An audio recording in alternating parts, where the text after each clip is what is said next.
सपने उनके सच होते हैं जिनके सपनों में जान होती है। सिर्फ पंखों से कुछ नहीं होता, हौसले से उड़ान होती है। उत्तर प्रदेश के गाजियाबाद जिले का एक कस्बा पिलखवा की संकरी गलियों में खो खो, कबड्डी, छिपम छिपाई और गिल्ली डंडा खेलते हुए बच्चों में से एक बच्चा ऐसा विलक्षण हुआ जिसके ज्ञान रूपी डंडे से उछाली गई शब्द रूपी गिल्ली देश भर में घूमती हुई 7 समंदर पार तक पहुंच गई। 12 नवंबर 1971 को पिलखवा के मोहल्ला शुक्लान में पैदा हुआ यह बालक अब किसी तारुफ का मोहताज नहीं है, क्योंकि इसने अपना नाम उन शख्सियतों में शामिल कर लिया जो अपनी तदबीर के दम पर तकदीर को खुद के मुताबिक बदलने की कुव्वत रखते हैं। भाग्य नहीं था साथ अगर तो भाग्य बनाना था इनको, दृढ़ इच्छा शक्ति के बल पर सौभाग्य बनाना था इनको। भाग्य नहीं था साथ अगर तो भाग्य बनाना था इनको, तदबीरों से बदल दिखाई अपनी सारी तकदीरें और बदल भी डाली देखो अपनी हाथ लकीरें। अपनी तदबीरों की दम पर क्या से क्या कमाल कर गए, दुनिया के सामने देखिए जो एक मिसाल बन गए, जो एक मिसाल बन गए।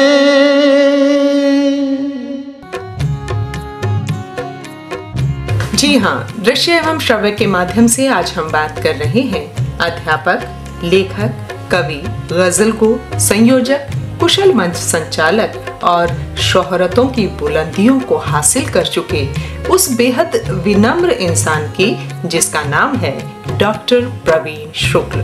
मेरी एक बड़ी चर्चित कविता हुई। एक बार मैंने कल्पना की, एक लड़की के दिमाग में फितूर आया कि मैं किसी कवि से शादी करूंगी। उसके पिता ने समझाया कवि से शादी मत कर। लड़की बोली थी शादी नहीं करवाओगे तो आत्महत्या कर लूंगी। पिताजी बोले अब यदि तुझे मरना ही है तो तू करके ही मर। उन्होंने देश के अनेक कवि बुलाए। कवि बेचारे ये सोचकर पहुंच गए कोई कवि सम्मेलन वगैरह होगा। वहां जाकर उन्होंने देखा एक शादी का कार्यक्रम। लड़की के पिता ने कवियों को जबरदस्ती एक पंक्ति में खड़ा कर दिया, लड़की के हाथ में माला दे दी, उससे कहा कि तू जिस कवि के गले में भी माला डाल देगी तेरा विवाह जबरदस्ती संपन्न कर दिया जाएगा। स्थिति यह कि कवि एक पंक्ति में खड़े हैं, लड़की माला लेकर प्रत्येक कवि के सामने जाती है। बिल्कुल एक शुद्ध साहित्यिक कविता है और आपके मन तक पहुंचेगी। 25 वर्ष के इस कवि सम्मेलन में आपने उन सब कवियों को सुना है जिन्हें मैंने अपनी कविता में शामिल किया है।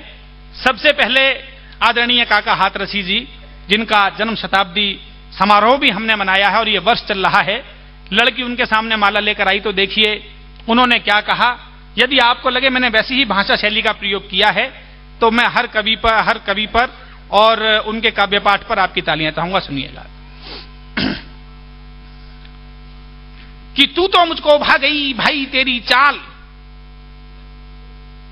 जब से देखा है तुझे मन में है भूचाल। अरे मन में है भूचाल ठुमक कर डांस कर रहा, पर मन ही मन में मैं तुझसे रोमांस कर रहा। अगर मिले तू कोई तमन्ना रहे ना बाकी, इन सारे कवियों की भी तू होगी काकी, इन सारे कवियों की भी तू होगी काकी। ऐसा कहकर काका जी बच गए। उनके बाद में आदरणीय श्री ओम प्रकाश आदित्य जी, वो अनेक बार इस काव्य समारोह में पधारे हैं। ये माइक भी इतना ऊंचा करना पड़ता है उनके लिए। देखिए ऐसे आदित्य जी ने क्या कहा, आप आनंद लीजिए। कि तू है छोटी मैं हूं लंबा, मैं तो हूं पूरा चंबा, कद्दू के मुकाबले में खीरे सी लगेगी तू। थोड़े जितना आप उल्लास से सुनेंगे मुझे सुनाने में अच्छा लगेगा। उल्लास से सुने तालियों के साथ। कि तू है छोटी मैं हूं लंबा, मैं तो हूं पूरा चंबा, कद्दू के मुकाबले में खीरे सी लगेगी तू। तालमेल तेरा मेरा हो ही नहीं सकता है, ऊंट जी के मुंह में तो जीरे सी लगेगी तू, ऊंट जी के मुंह में तो जीरे सी लगेगी तू, ऊंट जी के मुंह में तो जीरे सी। ऐसा कहकर वो भी बचे उनके बाद में आदरणीय श्री अशोक चक्रधर जी।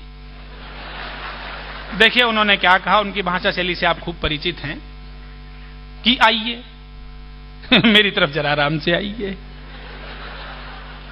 वैसे तो आप सुंदर हैं, सलोनी हैं, मक्खन हैं, लोनी हैं, वलकल वसन में हैं, माया मृग छोनी हैं, प्यारी सी मूरत हैं, लेकिन हमारी नहीं, किसी और की ही जरूरत है। हमारी नहीं, किसी और की ही जरूरत है। हां, हम कवियों में तो एक हैं, एक तो हैं जिन्हें घराड़ी से बहुत अधिक प्यार है, प्यार की वजह से थोड़े से गंजे हैं, लेकिन बहुत अधिक समझदार हैं, इतने ज्यादा कि सबको घर की बातें बताते हैं, 4 लाइना सुनाते हैं, पूरे पत्नी धर्मा हैं। अब तो आप समझ ही गए होंगे, समझ गए ना भाई साहब। प्रिय भाई सुरेंद्र शर्मा हैं, उन्हीं की जिंदगी में है पूरा पूरा अमन और चैन जी, इसलिए वहीं जाइए बहन जी। लड़की देखिए जब सुरेंद्र जी के सामने आई तो उन्होंने अशोक जी को संबोधित करते हुए क्या कहा और किस प्रकार कहा। रे चक्रधर, तू हमारी जिंदगी पे मकड़ी का जाला क्यों पूर दिया है? चांद पे जो बाल बचे हैं इन्हें दुश्मन की ताई क्यों घूर रिया है? रे थारा महारा तो दोस्त दोस्त का, भाई बिरादर का नाता है, यदि या थारी बहन हो सके है तो हमारी भी माता है। ऐसा कहकर वो भी बच गए। उनके बाद में आदरणीय अल्हड़ बीकानेरी जी, उन्होंने हमेशा भजनों पर अपनी कविताएं लिखी।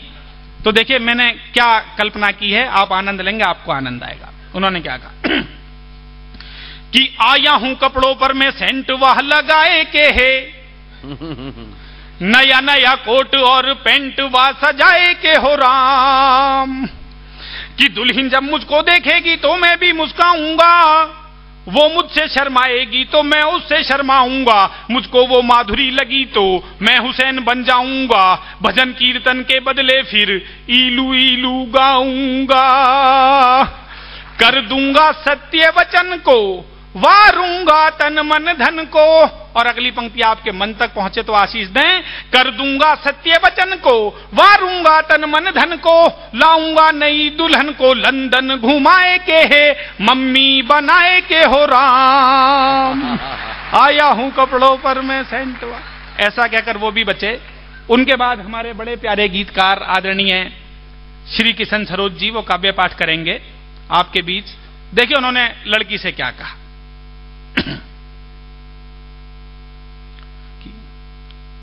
खिचड़ी जैसे बाल तुम्हें भाए तो आना, काला कोई खिजाब हमारे पास नहीं, काला कोई खिजाब, तेरी खातिर सब सुख त्यागे, तेरे पीछे दर दर भागे, तेरा चित्र बसा कर दिल में, पूरी रात रात भर जागे, हमने कितना समय बिगाड़ा ये मत पूछो, इसका सही हिसाब हमारे पास नहीं, काला कोई खिजाब। ऐसा कहकर वो भी बचे। उनके बाद में आदरणीय हुल्लड़ जी बैठे हुए हैं और हुल्लड़ जी की एक बड़ी प्रसिद्ध कविता रही गणपति बप्पा मोरिया।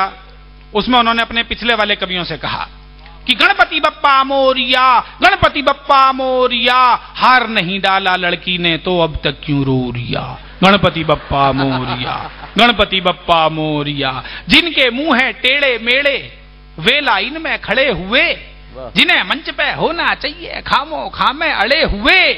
और फिर खुद से कहा उन्होंने कि जिनके मुंह है टेढ़े मेढ़े वे लाइन में खड़े हुए, जिन्हें मंच पर होना चाहिए खामो खामे अड़े हुए। अरे हार नहीं डाला लड़की ने, हुल्लड़ तो अब सोरिया, गणपति बप्पा मोरिया, गणपति बप्पा मोरिया, गणपति बप्पा मोरिया। मैं प्रवीण शुक्ल की उस प्रारंभिक यात्रा का साक्षी हूं जब वो मंचों पर आए।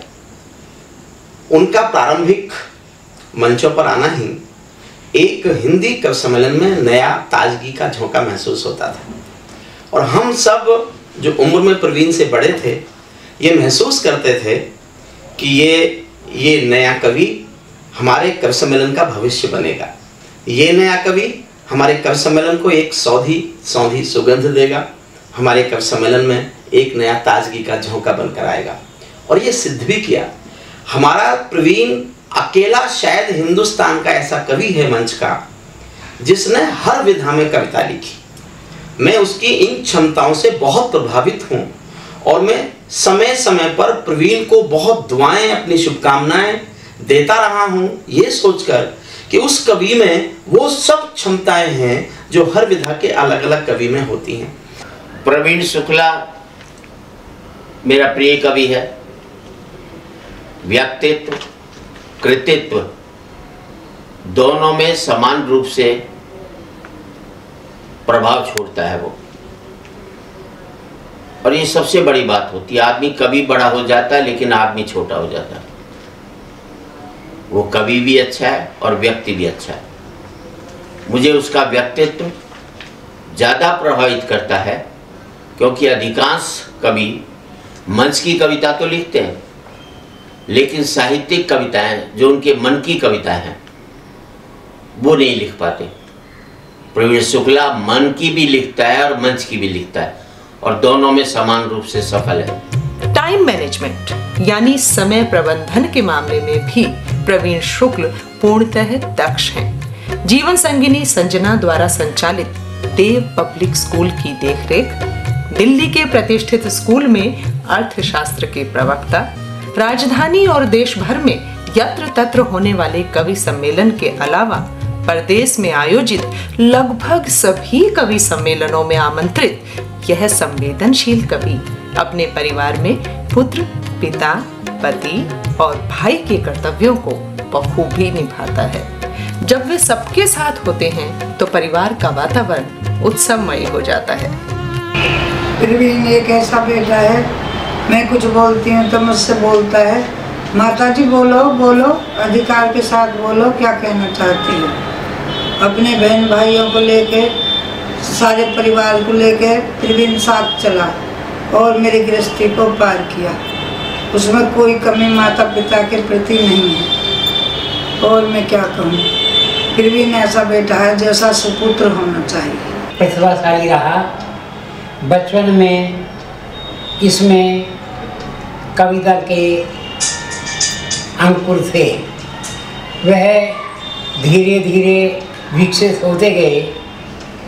हम लोगों का एक मंच था, भारतीय साहित्यकार मंच। भारतीय साहित्यकार मंच द्वारा प्रतिवर्ष साहित्यिक गतिविधियां होती थी, उसमें प्रवीण की अभिरुचि थी। जैसे जैसे ये बड़ा होता गया, इसको साहित्य की समझ होती गई, और जैसा मैंने इसके बारे में सोचा था वैसा पाया। बाकी सब माँ शारदा की कृपा है। हमें बहुत अच्छा लगता है जब सब आके बताते हैं प्रवीण ने ऐसा सुना है, प्रवीण ने हमारी खुशियों का अंदाज़ा नहीं आप लगा सकते। इतनी खुशी मिलती है हमें। कई बच्चे इनके स्टूडेंट होते हैं, वो कहते हैं सर हमको आपके जैसा बनना है। कभी भी इन्होंने बच्चों को कभी निराश नहीं करते, कहते हैं आप मेरे से भी अच्छा बनोगे। मेहनत और लगन से काम करने वाले की कभी हार नहीं होती है। मेहनत और लगन से काम करते हैं, वही ऊंचाइयों को पकड़ते हैं।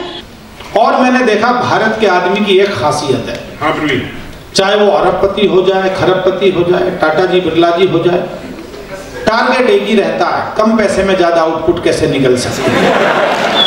आप बड़ी बड़ी कंपनियों में चले जाएंगे, माइक्रोसॉफ्ट में चले जाओ, कहीं चले जाओ, मीटिंग्स होंगी, आउटपुट बताइए कैसे बढ़ सकता।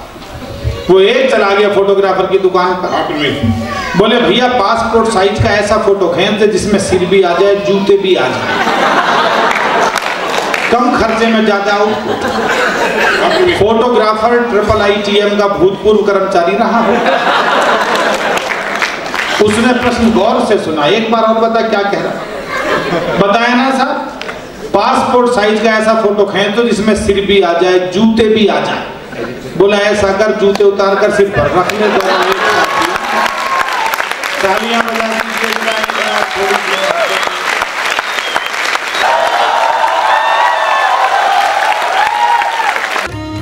स्वस्थ हास्य, गीत, गजल, दोहे जैसी काव्य की हर विधा में लिखना और प्रभावशाली अंदाज में मंच से प्रस्तुतिकरण करके साहित्य मनीषियों और हजारों काव्य प्रेमियों के दिल में जगह बना चुकने की एवज में राष्ट्रीय स्तर के अनेक साहित्यिक और प्रतिष्ठित काव्य सम्मान प्रवीण शुक्ल के खाते में दर्ज हैं।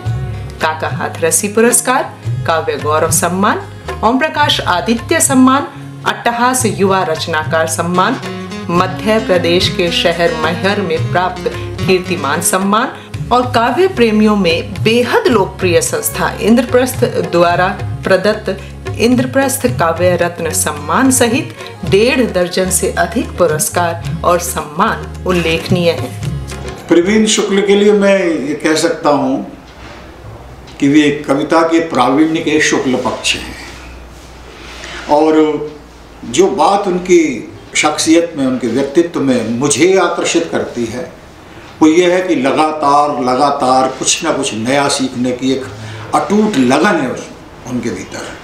वे जहाँ से भी संभव होता है अपने ज्ञान के दरवाजे खोले हुए हैं और जो भी नई जानकारियाँ मिलती हैं उन्हें बड़े ढंग से सहेज के रखते हैं और जो तजुर्बे हैं उन्हें वो कविता में ढाल देते हैं। बहुत कम लोगों को मालूम है, कवि सम्मेलन के चूँकि लोकप्रिय कवि हैं तो समझते हैं कि सिर्फ हास्य व्यंग ही वो लिखते होंगे। उनका जो दूसरा पक्ष है वो ये है कि वो बहुत गंभीरता से हमारे जो सामाजिक सरोकार हैं उनके प्रति बड़े संवेदनशील हैं।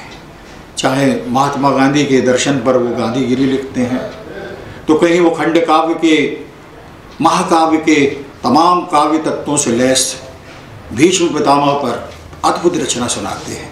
लोगों को ताज्जुब होता है कि एक हास्य व्यंग का कवि इतनी सधी हुई शैली में इतनी क्लासिकल कविता भी सुना सकता है। और मैं तो उनके लिए यही कह सकता हूँ कि तुम्हारे कारनामों का कोई सानी नहीं मिलता, तुम्हारी शोहरतों का वक्त दस्तावेज लिखेगा। वे एक श्रेष्ठ कवि भी हैं और कवि भी ऐसे जिन्होंने अनेक विधाओं में लिखा है। ये गीतकार भी हैं, ये गज़लकार भी हैं, ये दोहाकार भी हैं और इसके साथ साथ जो इनका प्रमुख रूप से जो उनका रूप है वो उनका हास्य व्यंग के कवि के रूप में है। माना कि हास्य व्यंग की कविता जो है वो हंसाने वाली होती है, लेकिन प्रवीण शुक्ल ने इस प्रकार को समझा है, इस बात को समझा है कि वो हंसाते तो हैं लेकिन ये मानते हैं कि हास्य के पीछे और व्यंग के पीछे खास तौर से करुणा होती है, क्योंकि करुणा जो है वही हमें जो व्यंग कराती है, वही हम समाज की सेवा के लिए, समाज को ठीक करने। मैंने व्यंग पर पीएचडी की मित्रों।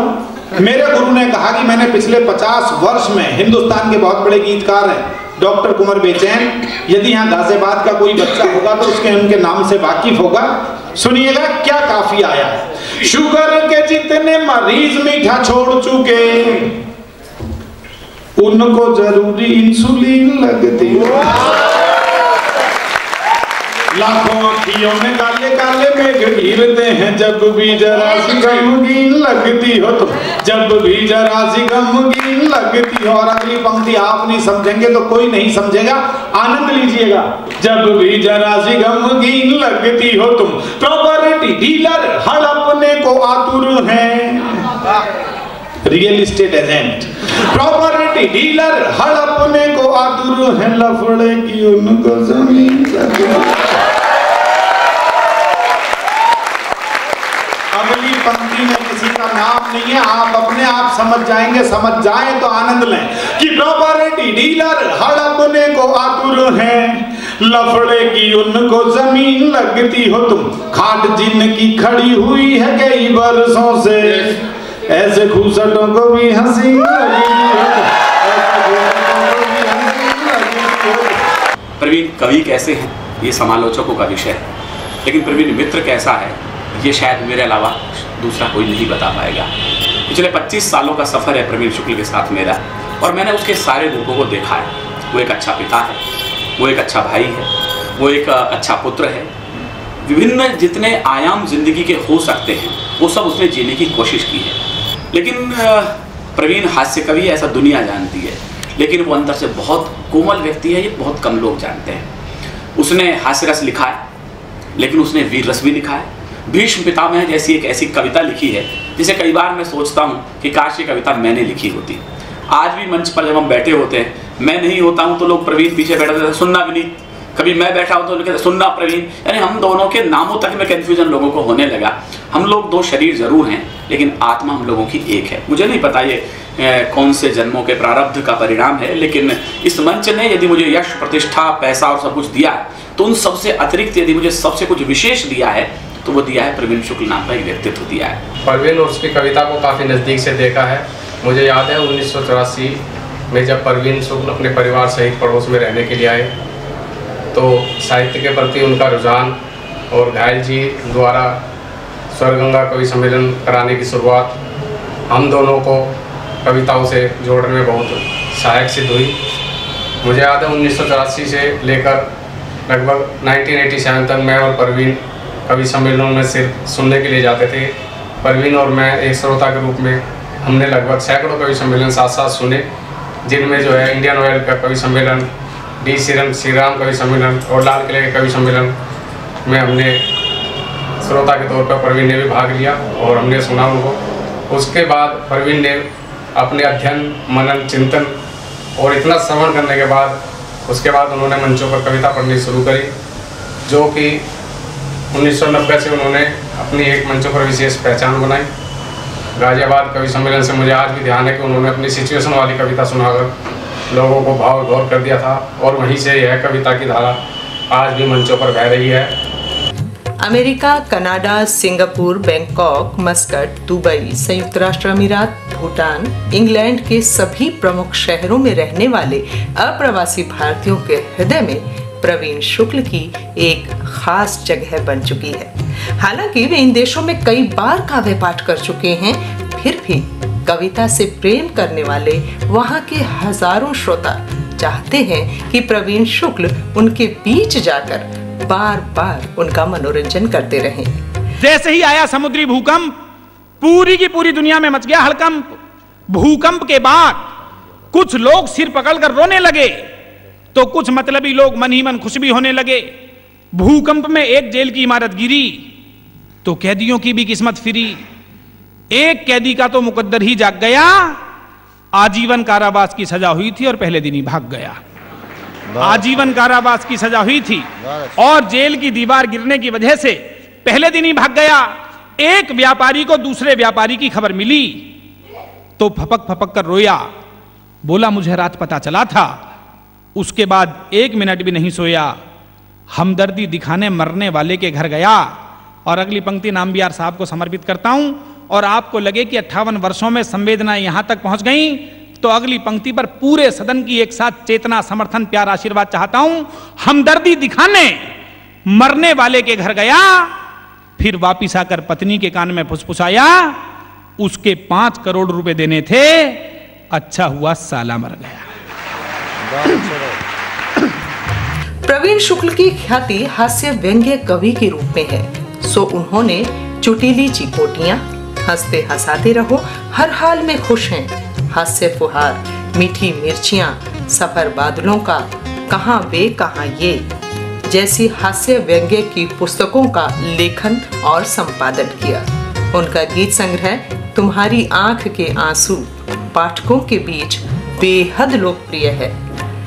प्रसिद्ध कवि श्री संतोष आनंद जी के गीतों को संकलित करके एक प्यार का नगमा है और मोहब्बत है क्या चीज पुस्तकों में समेटने का प्रशंसनीय प्रयास भी इन्होंने किया है। महात्मा गांधी के विचारों से प्रभावित प्रवीण शुक्ल ने गांधी और गांधीगिरी तथा गांधी और मैनेजमेंट जैसी गद्य की चर्चित पुस्तकें लिखकर यह साबित भी कर दिया कि वे न केवल कुशल कवि हैं बल्कि योग्य विचारक और गद्य लेखक भी हैं। देश के जाने माने कवि व्यंग्यकार श्री अशोक चक्रधर के व्यंग्यात्मक लेखन को उल्लेखित करते हुए डॉक्टर कुंवर बेचैन के निर्देशन में अशोक चक्रधर की व्यंग्य चेतना शीर्षक के अंतर्गत प्रवीण शुक्ल ने शोध प्रबंध किया और अब वे हो गए डॉक्टर प्रवीण शुक्ल। तो प्रवीण की शैली में एक और जब हम देखते हैं ओम प्रकाश आदित्य का प्रभाव है, थोड़ा सा मेरा भी असर लगा दिखाई देता है, संतोषानंद जी का दिखाई देता है, अल्लुल बीकानेरी जी का दिखाई देता है, और गज़ल में कहें तो मंगल रशीद साहब भी दिखाई देते हैं। दुष्यंत को उन्होंने सुना नहीं होगा, लेकिन दुष्यंत की गज़लों का असर उनकी गज़ल पे है।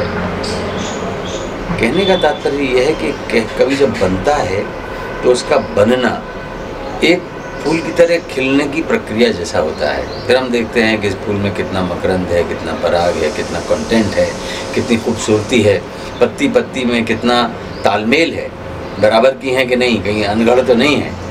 प्रवीण एक सुगढ़ कवि हैं, छंद के ज्ञाता हैं, मर्म तक पहुंचने के बाद अपनी अभिव्यक्ति को शब्द देते हैं और कवि सम्मेलन में तालियां बजाने का उनको खूब हुनर आता है। मैं समझता हूँ कि प्रवीण आगे आने वाले कवियों के लिए, नए कवियों के लिए उदाहरण बनेंगे। प्रवीण शुक्ल को मैं एक अनंत संभावनावान संभावना की तरह देखता हूँ।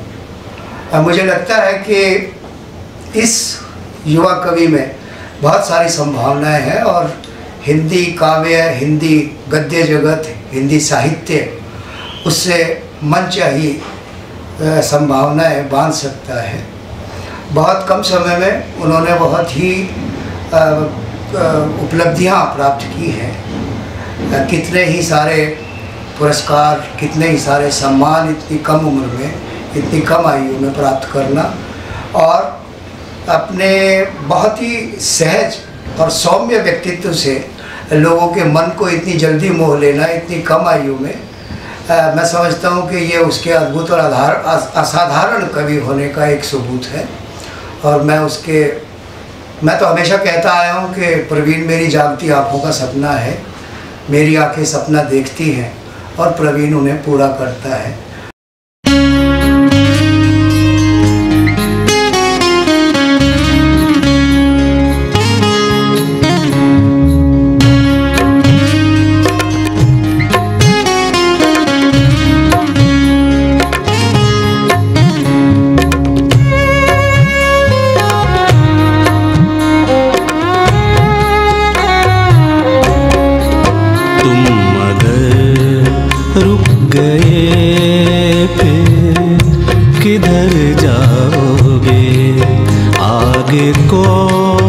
बढ़ते जाना ही है जिंदगी।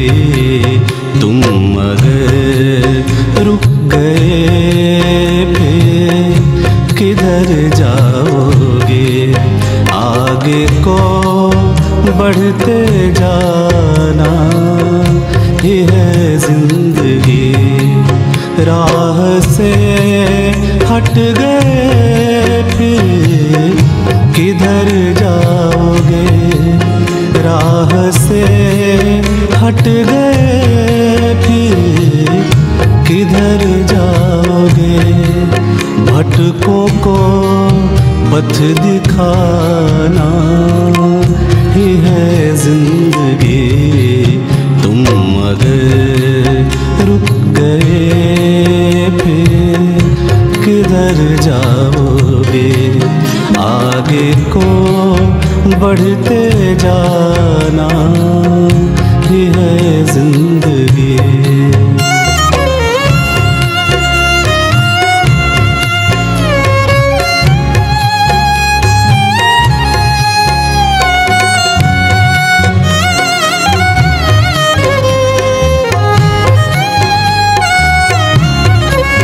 जिंदगी का सफर है अनोखा सफर, सांस गिनती की है और लंबी डगर।